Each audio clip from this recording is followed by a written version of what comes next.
Hey guys, Beth Brizzotti here, and I am recording in a new location with my glasses on and no makeup. So I did just wake up a little bit ago, and also my hair's a little wacky. But I just wanted to record up at March favorites real quick, like super fast. I'm not gonna be around next week. I will be in Minneapolis doing training for Sephora, so I did not want to put this off. I may have to pause this at some point if John comes in to finish getting ready. So. This is what my hair does when I sleep. We're just going to start off with nail polishes and fragrances and things like that first. I'm like obsessed with you aren't going to be able to see it very well because it's not that bright in here, but holographic nail glitter. This is from Nails Inc. This is called the Wyndham. It comes in a box set with, as soon as I find it, this color called Kensington, and that's what's on this hand. It was originally $20, but it just got marked down at Sephora for $10, so that's $5 for two Nails Ink polishes, which typically run at $9.50. So go check them out, go grab those. If your store still has them in, they will be there and on sale. For a cheaper holographic, for those of you who don't want to spend $5 per bottle, this is from Sinful Colors. This is called Green Ocean. The only drawback to this is the flakes are a lot bigger and not as thin. So you still get a really pretty holographic type effect. However, you get a lot more texture than you do with the Nails Ink. So it's a lot easier for it to chip faster, basically. If you use quite a bit of top coat, it'll be fine and you can try to smooth it out as you go. But just a heads up on that. This is from Sinful Colors, and it's only $1.99, so that's a good alternative.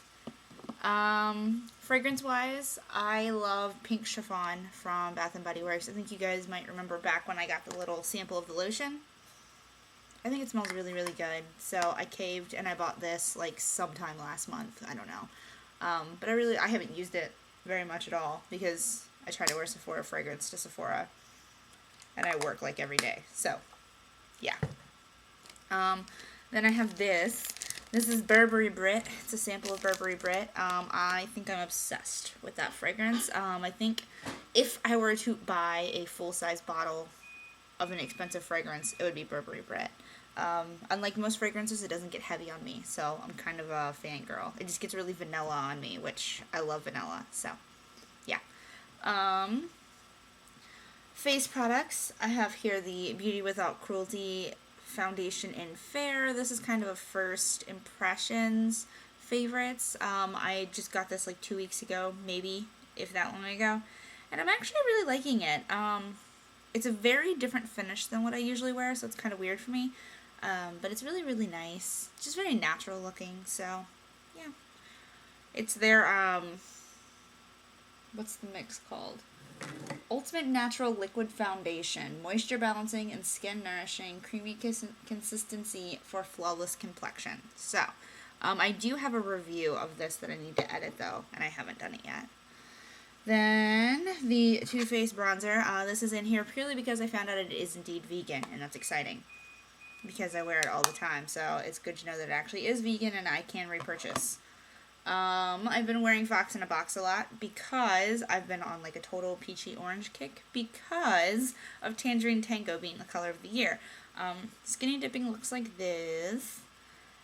This super bright side over here works really, really well, layered with both Urban Decay's blush Score. This is one of the vintage blushes. I don't think you can get it anywhere anymore. See if you can see it. You can't see it. The lighting in here is awful. As you can tell, I literally just moved my computer. So, we just moved it last night before bed. And then the color of the year, Blush Duo. So excited about this entire collection. I am a huge fan of the packaging. It's a magnetic lid that completely slides off. But I also really, really love the color, the Tangerine Tango color. And I'm super excited that it works well on my skin. I will be wearing it quite a bit for the next 9 months. And moving on to eye products here. This actually came from Jess. This one came from Dawn, by the way.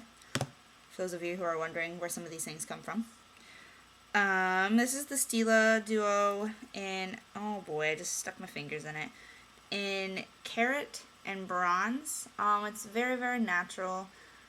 It's showing up darker here than it actually is, of course. That's kind of true to color there. It's just really, really pretty. It's really easy to do like a really natural, like daytime smoky eye with this duo.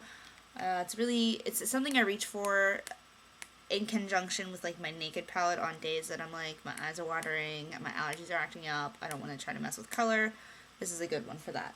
I like the packaging too. It's very, it stays closed, so I would feel comfortable like traveling with this. And usually when I use this, I apply it with my fingers. If that tells you anything. I also have here the Tokidoki Perfetto eyeliner. Not for the reason you think though. I've given up on using this on my eyes because it's such a big liner, and it's really moist or really wet most of the time, or the tip will get really dry and it'll be like a huge pain in the butt. So I've given up on using this on my eyes, but I do use this on the daily for my eyebrows, which I don't have on yet today. But yeah, I usually go in first with my e.l.f. waterproof liner, which the reason I go in with that one first is it's almost dried out. So I can get like a nice light outline of where I want my brows to be, or I can go in first with like a white pencil, but I feel like that was messing this up, getting a white creamy pencil in this. There's dog. So yeah, I use this on my brows now. And there is the Tarte Gifted Mascara. I love this stuff. I got this from work and it is amazing. I've never had a Tarte mascara that I didn't like though, so I wasn't that surprised when I liked it. Just because I love Lights, Cameras, Lashes, and I think there's another one I've tried. I don't remember which one it was. One of their mascaras is vegan, but they are completely discontinuing it, so go stock up on the website. It's like on sale and everything because it's being clearanced out. So if you're looking for a vegan mascara and you want to get it for less than 20 bucks, because they're really hard to get for less than 20 bucks, go get that one. I will link it below in the down bar as long as I remember. Then I just have some piggies here, both Mad Styles, and I do have one from Pumpkin and Poppy. Couldn't remember what it was called. I was going to say Veggie Beauty. It's her name, not the company. Pumpkin and Poppy, this is called Cobblepot. It is, these aren't going to show up very well, but it is from the Christmas and Gotham collection, which you will be able to tell from the label. And it's just a really pretty color. I really enjoy using this for smoky eye. Like, you don't even need another color. You just kind of keep it light in the inner corner, kind of concentrate it on the outer corner, and it just looks really natural and pretty. So that's another good one that if it were in pressed form, I would probably put that on with my finger. Then I have here 5 colors from Mad Styles that I feel like I used several times this month. I know I kicked off March using the color Silver Haze. It's a green tone silver, which is really unique. You see a lot of gold and gold and green together, but not so much silver and green. I have a new chair, can you tell? By the fact that I'm spinning every 3 seconds. John got me a new chair because he loves me and he wants me to not whine about my back and my butt hurting all the time. But this one is a green toned silver, which is really, really cool. I like it a lot. It's really good for adding some brightness to like green looks too. Then there is the color Blueberry Waffle. I think I used this in like 3 tutorials already this month. So Blueberry Waffle. It is a nice soft baby blue with a green duochrome. So it's just really, really beautiful when it's applied. Love Potion number 9 is a really pretty pink toned purple. Has a bit of what I believe is gold glitter in it. It's showing up way, way darker than it actually is, but it's really, really pretty. Obviously, I gotta work on lighting in here, but I'm not gonna worry about it until I get back from Minneapolis because I don't have time to deal with lighting in here before I leave. I wonder... Nope, that just puts rings on my glasses. Then there is Never Ending Summer, the underloved yellow of the Mad Styles world. It's so pretty. It looks like sunshine in a freaking pot. Like, the next time you get an order, get this. It's really, really pretty. This compared to... Where's the right drawer? I'm still figuring out where things are in here. Compared to Honey Badger, because it does have like a golden tone to it. Honey Badger is way more orange. Way more of like an orange gold. This is like a bright yellow gold. And it doesn't look tacky. It's not like that cheap gold color, if you're wondering.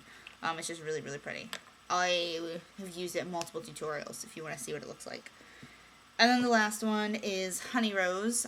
This is not replacing Birthday Suit in any way, shape, or form, but this is a matte color. It's really, really pretty. I love using this in my crease for like pinup-esque eyes, because I do those a lot to work when my allergies are messing up.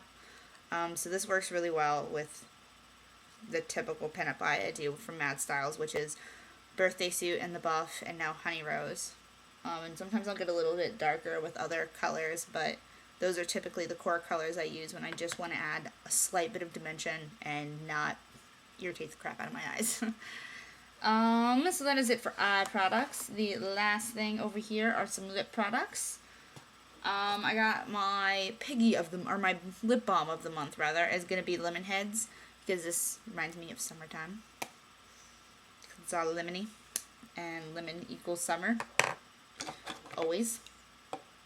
So Wet n Wild has some new lip products out called the Wet n Wild Mega Shield Lip Colors in SPF 15.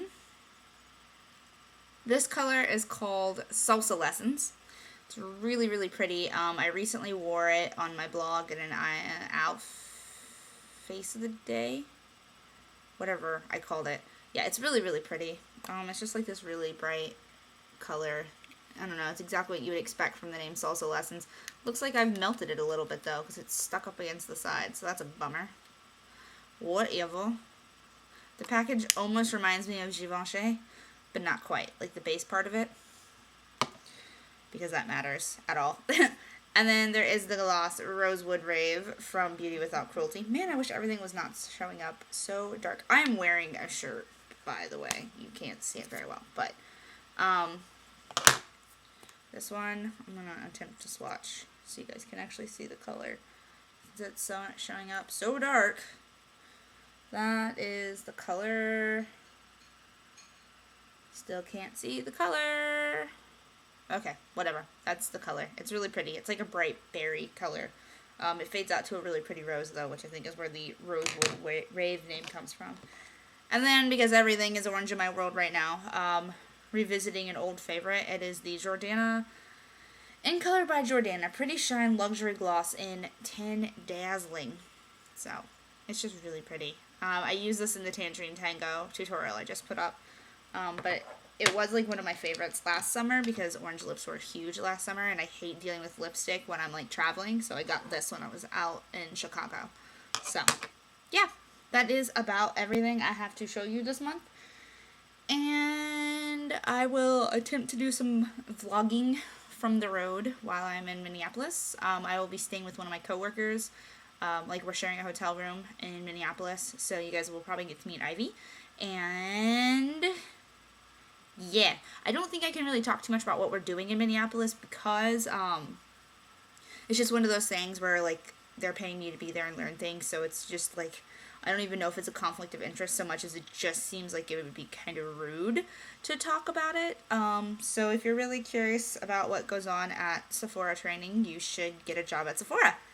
Okay, I will do some vlogging though, just like to talk about what we do while we're in Minneapolis. But I won't be talking very much about what happens in training, like, at all. So I might tell you guys, like, oh, I woke up this morning at 8. Wah! But that's about it. Okay. Bye, guys.